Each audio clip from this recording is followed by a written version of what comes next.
Hello, I'm Dane, and this is Dane Explains. Have you ever been approached by someone in public that wanted to talk to you about Jesus?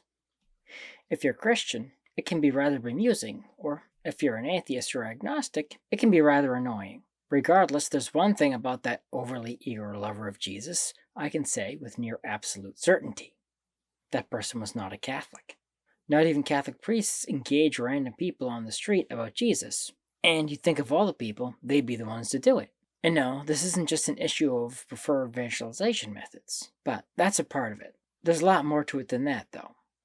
Let me explain why.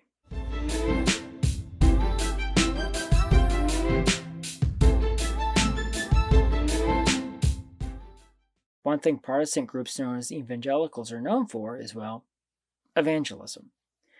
Catholics used to be known for evangelism as well, especially during the Age of Discovery when the European sea powers were exploring the New World. Most of them were Catholic, and one of their stated main goals was evangelization of new peoples. Once pretty much all the new lands and peoples were discovered, Catholics and many mainline Protestants seem to have lost the wind in their evangelistic sails. These days, Catholic missionaries have more of a humanitarian main goal rather than spreading the gospel as it used to be. They're spreading the gospel by more of an example rather than direct evangelization. This method does work, but it isn't ideal in all circumstances. It usually requires getting to know someone and spending time with them for a few days, months, or even years. And oh, of course, you actually need to be a good example to lead by example, which seems to be a hard ask these days. The vast majority of encounters we have with people outside of our circle of friends are probably not people we're going to be spending much time around.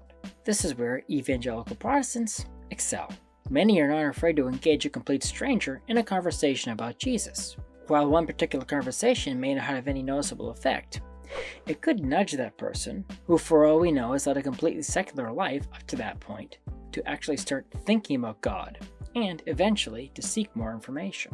This is a whole segment of the population that has gone pretty much untapped by the Catholic Church, arguably, for centuries. There are many reasons, so I won't be able to touch on all of them today, but probably the biggest one is that, at least in the West, we have the perception that our culture is Christian.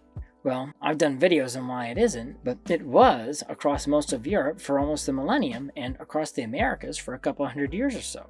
However, in the late 1800s and into the early 1900s, the Christian culture in the West has largely evaporated, but the Catholic Church continues to act like it hasn't. Most recent distortions in theology, especially when it comes to the idea of following your conscience, has also made people complacent in regards to evangelization. This is because a growing number of Catholics, including priests and bishops, are under the impression that all you have to do is follow your conscience, and you'll go to heaven. If you at least do that, God will hold it against you. So what's the point in evangelizing people? This complacency has been compounded by many prelates in the church pandering to the perceptions of modern culture, trying to avoid making the church look like the bad guy.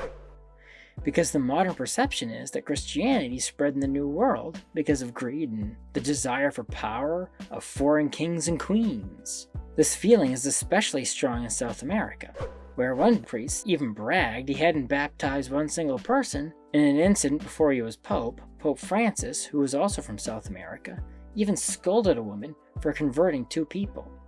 He said she was proselytizing, not evangelizing. The Pope has explained what he means by proselytizing before, which he stated was specifically spreading the prosperity gospel. Well, the prosperity gospel is a heresy, and Pope Francis didn't give us enough information on the encounter to explain how he knew that's what was going on. But I think if those converts had come into the church because someone was preaching the prosperity gospel to them, they would have been quickly disappointed. This makes me think Pope Francis's idea of proselytizing is a little more broad than he said, probably including things like converting people for reasons of personal pride. Regardless, incidents like that one make some Catholics think that they not only have no need to evangelize, but they may be committing the sin of proselytizing if they do evangelize. So, what can be done about this? It starts with us changing our perception of our own culture. It's no longer Christian, which means not only can we not expect others to treat us in a Christian manner, but most of them probably don't know the truth about Jesus and his church. Also, it's not only the clergy's job to evangelize.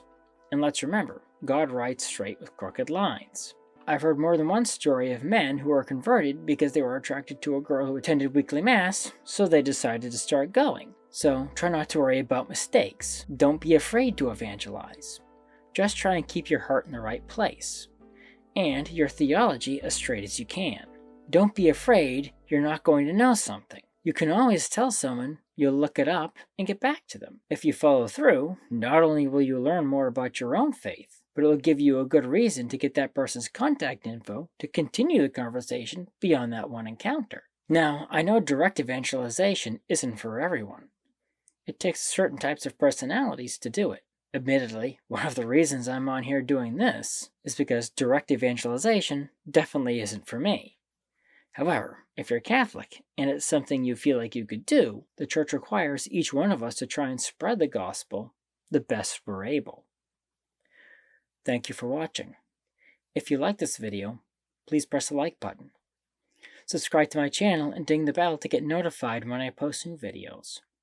Also, please support me on Patreon. Link in the description. The more people support me, the more time I can dedicate to making videos like this one. So, until next time, have a great week.